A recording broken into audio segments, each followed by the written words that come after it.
Imaginez un endroit où le temps semble s'être arrêté, un lieu si hostile que la pluie est presque inexistante, où l'air est si sec qu'il conserve pendant des millénaires les traces des civilisations disparues. Cet endroit existe réellement, le désert d'Atacama, au nord du Chili, considéré comme le lieu le plus aride de la planète. Au cœur de ce désert se cache l'une des énigmes archéologiques les plus fascinantes du monde, le géant d'Atacama, une figure colossale gravée sur le flanc d'une colline. Cette œuvre est si gigantesque qu'elle ne peut être pleinement comprise qu'en la survolant.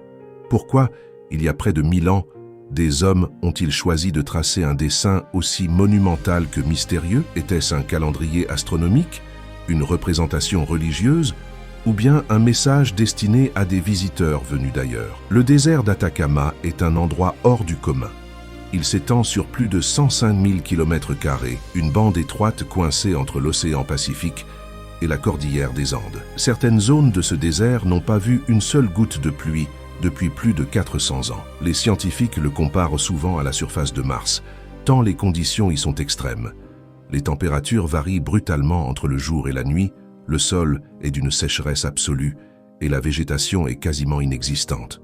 Pourtant, malgré ces conditions hostiles, des civilisations humaines ont prospéré dans cette région il y a des siècles, laissant derrière elles des traces fascinantes. Parmi ces vestiges se trouvent des poteries, des villages abandonnés et surtout de gigantesques dessins gravés dans le sol appelés géoglyphes. Le plus connu d'entre eux est sans conteste le géant d'Atacama, qui surplombe la vallée comme un gardien silencieux. Pendant longtemps, le géant d'Atacama est resté une curiosité connue uniquement des habitants de la région. Ils parlèrent de ce dessin mystérieux sans véritablement en comprendre l'origine. Ce n'est qu'à la fin du XXe siècle, avec le développement de la photographie aérienne et des satellites, que le monde scientifique a pris toute la mesure de cette œuvre monumentale. Le géant se situe sur le Cerro Unitas, une colline isolée proche du village de Huara. De loin, on distingue à peine quelques lignes sombres sur la pente claire du désert, mais vu d'en haut, le spectacle est saisissant. Une figure anthropomorphe de 119 mètres de haut, ce qui en fait le plus grand géoglyphe représentant un être humain au monde. Pour se représenter sa taille, imaginez un dessin plus grand qu'un terrain de football, visible à plusieurs kilomètres à la ronde. Ce colosse a été créé grâce à une technique ingénieuse, des pierres sombres soigneusement disposées sur le sol clair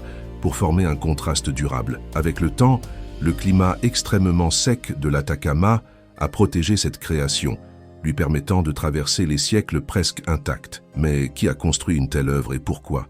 Les archéologues estiment que le géant d'Atacama a été réalisé entre l'an 800 et l'an 1400 après Jésus-Christ, plusieurs siècles avant l'expansion de l'Empire Inca. À cette époque, la région était habitée par différentes cultures précolombiennes, notamment la culture Tiwanaku et les peuples de la vallée de Tarapacá. Ces civilisations vivaient principalement de l'agriculture et du commerce, reliant les Andes à la côte pacifique grâce à des caravanes de lamas. La position du géant, au sommet d'une colline surplombant un ancien chemin commercial, n'est pas un hasard. Cela suggère qu'il avait une signification importante, peut-être même sacrée, mais son véritable rôle reste un mystère. Pour tenter de le percer, les chercheurs se sont penchés sur plusieurs théories fascinantes. La première hypothèse, et la plus largement acceptée par la communauté scientifique, est celle d'un outil astronomique géant. Selon cette théorie, le géant d'Atacama aurait été conçu pour suivre le mouvement des astres, en particulier le Soleil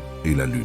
Les bras et la tête de la figure seraient orientés de manière précise pour indiquer certaines positions astronomiques clés. En observant l'ombre projetée par ces parties du géoglyphe, les anciens habitants pouvaient déterminer les solstices, les équinoxes, et ainsi planifier leurs semis et leurs récoltes. Dans un environnement désertique aussi difficile, savoir quand planter et récolter était une question de survie. Un calendrier astronomique n'était donc pas seulement un outil scientifique, mais un élément vital pour la communauté.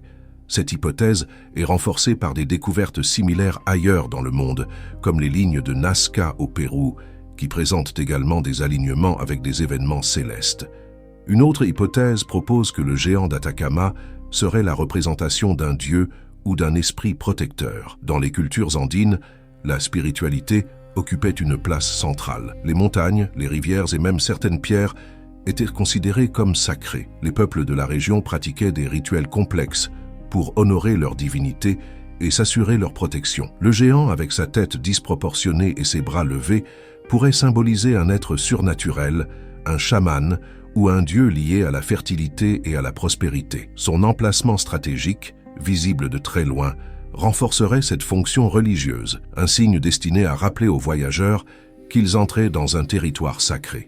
Certains chercheurs ont même suggéré que la figure représente Tunupa, une divinité andine associée aux éclairs et aux orages, qui aurait été vénérée bien avant l'arrivée des Incas. Enfin, la théorie la plus controversée, mais aussi la plus populaire auprès du grand public, est celle d'un message destiné à des êtres venus d'un autre monde. Cette idée est née du fait que le géant d'Atacama, tout comme les lignes de Nazca, n'est pleinement visible que depuis le ciel. Pourquoi créer un dessin si gigantesque si personne, à l'époque, ne pouvait le voir dans son intégralité depuis le sol? Les partisans de cette théorie avancent que ces géoglyphes auraient été conçus pour être vus par des visiteurs extraterrestres, comme des repères ou des messages. Certains vont même jusqu'à dire que le design du géant, avec sa tête disproportionnée et ses sortes d'antennes visibles au sommet, ressemble à celui d'un être venu d'ailleurs.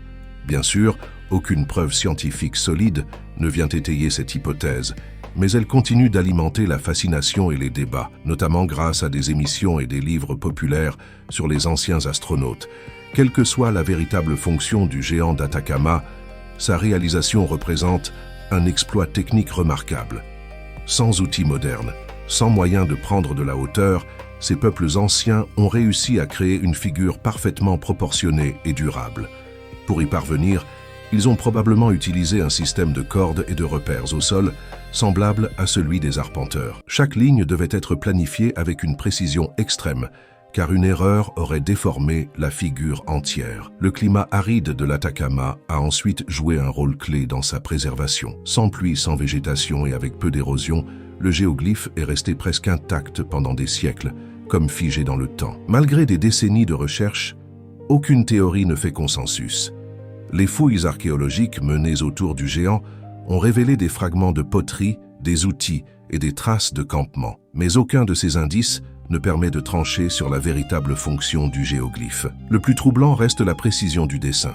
Les lignes sont droites, les proportions parfaites, comme si elles avaient été réalisées avec des instruments de mesure avancés. Certains archéologues admettent qu'ils ne comprennent pas encore totalement comment ces peuples ont pu atteindre un tel niveau de maîtrise. Ce mystère alimente toutes les spéculations, des plus rationnelles aux plus fantastiques. Aujourd'hui, le géant d'Atacama est classé monument national par le Chili. Mais malgré ce statut, il reste vulnérable. Le tourisme de masse, les véhicules tout-terrain et même le vandalisme menacent son intégrité. Chaque trace laissée par les visiteurs efface un peu plus l'histoire gravée dans le sable. Des associations locales se battent pour protéger ce site unique, en éduquant le public et en limitant l'accès direct à la colline. Mais les moyens financiers manquent, et la préservation de ce trésor millénaire reste un défi constant. Le géant d'Atacama ne se limite pas à une simple curiosité archéologique.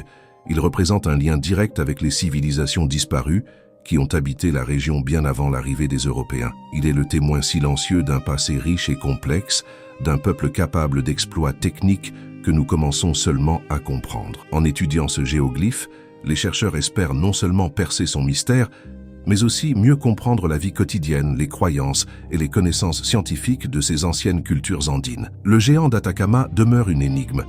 Était-il un calendrier astronomique, une représentation divine destinée à protéger les voyageurs, ou bien le vestige d'un message adressé à des êtres venus d'un autre monde? À ce jour, personne ne peut répondre avec certitude. Mais peut-être que le plus important n'est pas de connaître la vérité absolue. Peut-être que la véritable magie du géant réside dans sa capacité à nous émerveiller, à nous rappeler que même dans les environnements les plus hostiles, l'être humain a toujours cherché à laisser une trace, à communiquer, à rêver.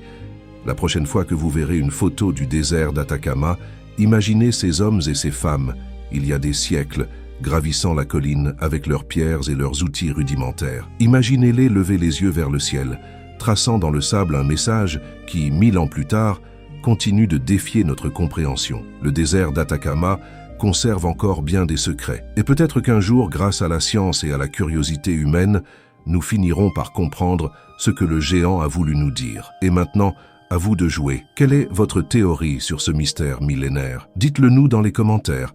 car votre avis compte et nourrit la discussion. Si cette histoire vous a captivé, pensez à liker la vidéo, à vous abonner à la chaîne pour découvrir d'autres mystères incroyables et à activer la cloche pour ne rien manquer. Partagez également cette vidéo autour de vous. Plus nous sommes nombreux à nous intéresser à ces trésors du passé, plus nous avons de chances de les préserver et de faire vivre ces récits fascinants.